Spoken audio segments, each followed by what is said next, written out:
Ni asubuhi njema tena sana, ni asubuhi njema Mungu amekutendea. Ni asubuhi njema Mungu ashakuamsha. Vipi watu? Yaani watu wa roho safi. Usiwe mtu wa kufungia vitu roho chafu ndani. Unakuwa ule mtu mwenye yani roho yako hujaifungua iwe safi. Wewe si mtu mwenye unatenda haki yani.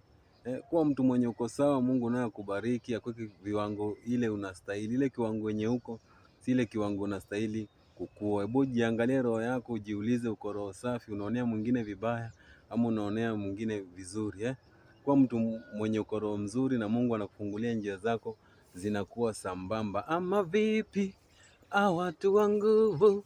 Ni asubuhi njema, mimi nimeamka, mimi namshukuru Mungu. Ni vibes za asubuhi kama kawaida.